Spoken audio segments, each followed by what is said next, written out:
It had been a while since Eddie, my father-in-law, moved into a retirement community. One night, Jimmy, my husband, spoke up, which was rare. If we don't have to take care of Dad anymore, you're useless to me. I'm leaving. Ah, so that's what this is about. You want a divorce? Jimmy nods silently. I had been putting up with Jimmy's terrible behavior ever since he blamed our infertility on me. I decided to accept the divorce. I'll give you all the money we've saved together for your poor self. With that, Jimmy left and moved back to his parents' home. After the divorce was finalized, I got a call from my ex-husband Jimmy. You were planning to set me up, weren't you? At this point, he had lost his home, savings, and job. My name is Nina Dowell. I'm almost 35. I married Jimmy, my childhood friend who is a year younger than me, 10 years ago. We're currently renting an apartment and living together.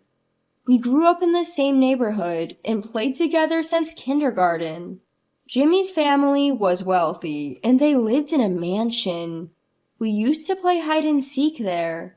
The place was so big that when Jimmy couldn't hide anymore, he would run to me crying, "Nina, Nina."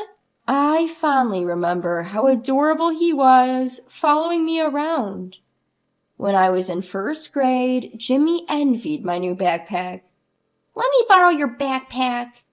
He would borrow it and wear it with a big smile on his small back. A year later, when he got his own backpack, he started showing it off to me. I thought that was cute too. Jimmy outgrew me in height when I was in fourth grade. By then, he had become a basketball player and was good at academics. I used to get presents and cards from him every Valentine's Day. Around that time, I started getting jealous of the girls around Jimmy. I didn't realize it then, but now I know it was love. My first love. Years passed, and when Jimmy and I were in high school, he suddenly confessed his feelings. We started dating. After graduating from college and working for about 2 years, we decided to get married. Looking back, I've known Jimmy for a long time. My mother-in-law had already passed away, and my father-in-law was living alone in a big house. I would visit Jimmy's family home a few times a week to keep Eddie company and help him with chores. I often helped with shopping in the evenings. Eddie had always treated me like a daughter since I was little. I was fond of him and called him Eddie as if he were another father to me. I never thought he would actually become like another father to me. We both worked and had a joint bank account to save money for when we had kids. That said, I was worried because we couldn't have children. I'm already 35, which is generally considered an age for high-risk pregnancy. You're getting older. Maybe it's time to give up on having kids? Lately, Jimmy has been blaming my age for our inability to have children, and he's become disinterested in trying. Despite being hurt by his words, I still wanted a child with the man I love. I wished he would at least accompany me to medical checkups and be as informed about it as I am. Go to the hospital yourself. I'm busy with work. When did my husband become like this? Is it since he started working and coming home tired every day? He's become cold towards me. Jimmy is a salesman, so maybe he's stressed from work. I try to make home a relaxing place for him, but it doesn't seem to resonate. As March was coming to an end and Easter was approaching, I asked Jimmy, "Where are we going for Easter this year?" He simply said, "I have to work," and went to his room. Since Jimmy would be away for work, I decided to visit both my parents and Jimmy's parents. My parents and my brother lived together happily. Because my brother stays with them, I only visit a few times a year, but they always welcome me warmly. "I'm home." "Welcome back. Good to see you." I decided to confide in my mom about our struggles to conceive. She gently held my hand and told me, "Don't rush." Her words lightened my heart a bit. Thanks, Mom. Time flew by as I relaxed at my parents' house. It was already evening, and I had to go home to prepare dinner. I'm leaving now. Come back anytime. Home is always warm. I returned home feeling fulfilled and waited for Jimmy. He came home around 7 p.m., but he had already eaten dinner and went straight to his room.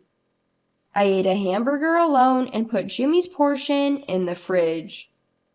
I was so happy during the day, but now I feel like crying. I wondered where I went wrong, but couldn't figure it out. Did I ever neglect Jimmy? Did I ever say something cold to him? Thinking negatively is a bad habit, so I decided to go to bed early. When I woke up the next morning, Jimmy had already left. I hadn't heard he would leave so early, so I couldn't see him off. The hamburger from last night was gone. He must have eaten it this morning. The empty plate was left in the kitchen. I've been telling myself that Jimmy is tired from work, but I work too, and I'm starting to feel like I can't take it anymore. Since it's my day off, I headed to Jimmy's parents' house in the morning. Welcome!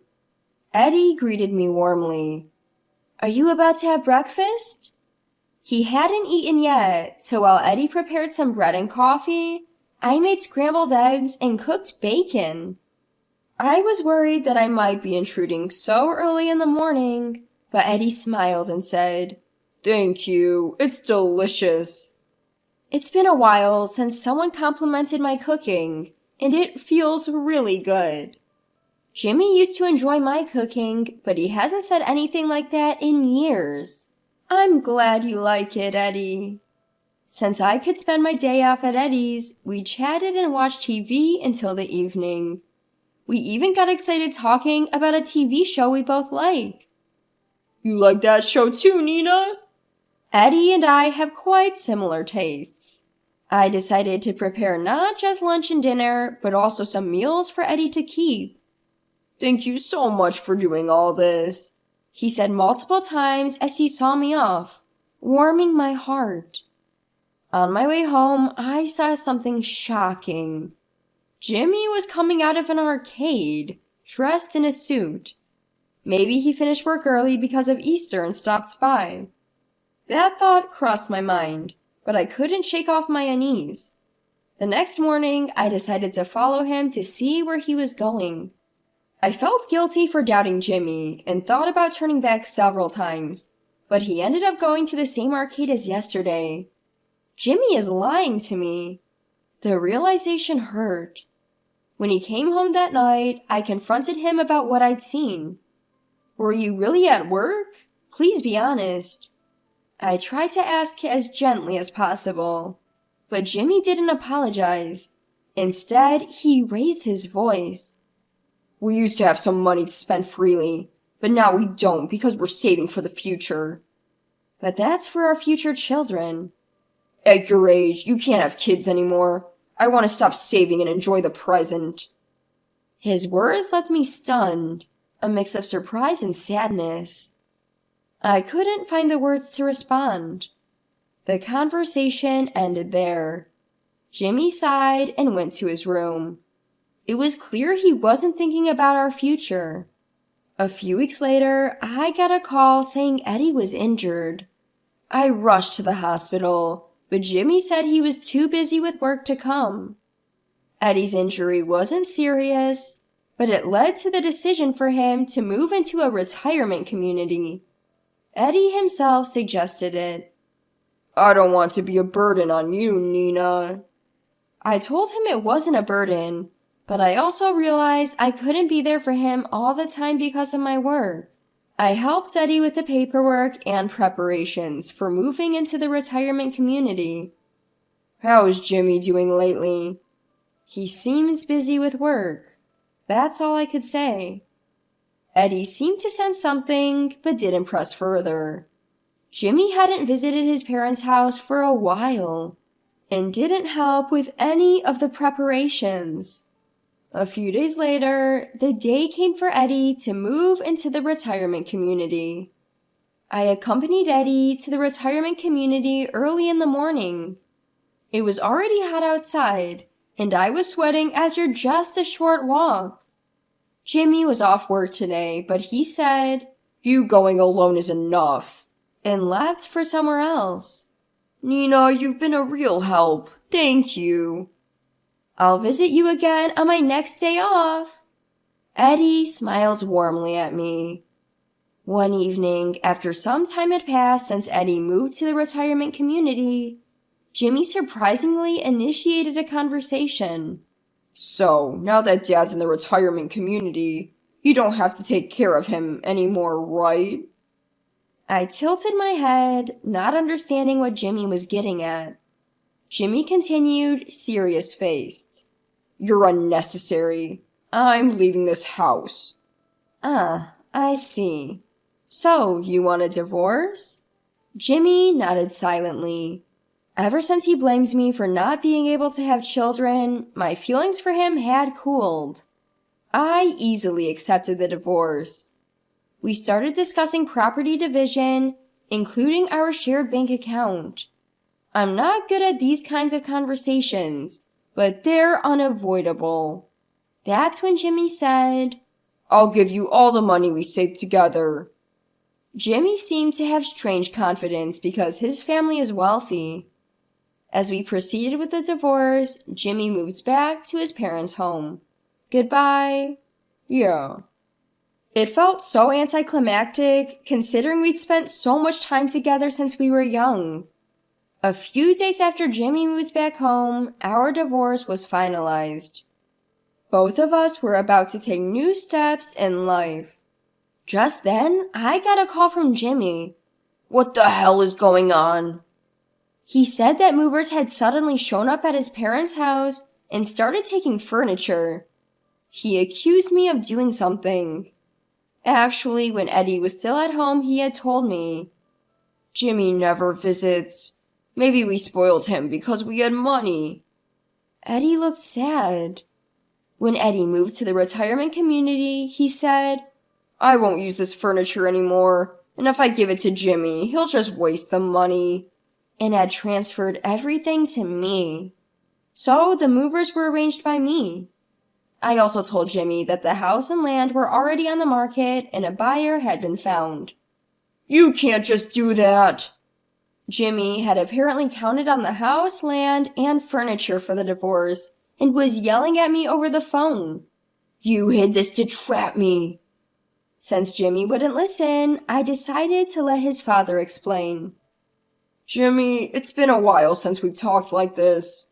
What's going on, Dad?" Eddie calmly said, "It's all settled. There's nothing you can do. You've been the one not visiting or calling me for a long time. The discussion is over. Game over." Jimmy seemed to be at a loss for words after hearing that. A few days later, I visited Eddie at the retirement community. I heard that Jimmy, who had lost his home, furniture, and savings, had moved into a rundown apartment. Apparently, he had also quit his job, counting on his family's money, and was struggling to find new work. Right now, he's barely making ends meet by doing manual labor as a day laborer at construction sites. No one could have seen this coming. "How's Nina doing these days?" I rented a place near my parents' house and am living quietly. I spend weekdays having dinner and weekends at my parents' house, unless I have other plans. My parents and brother are happy to see me so often. I'm also happy to help with household chores. "Nina, you're such a good kid." Eddie smiled at me as he always does. Then he continued with a smile. "Jimmy came to see me 3 days ago. He asked how I was doing here and if there was anything he could do for me." Hearing this, I felt a bit relieved. Maybe Jimmy had finally come to his senses.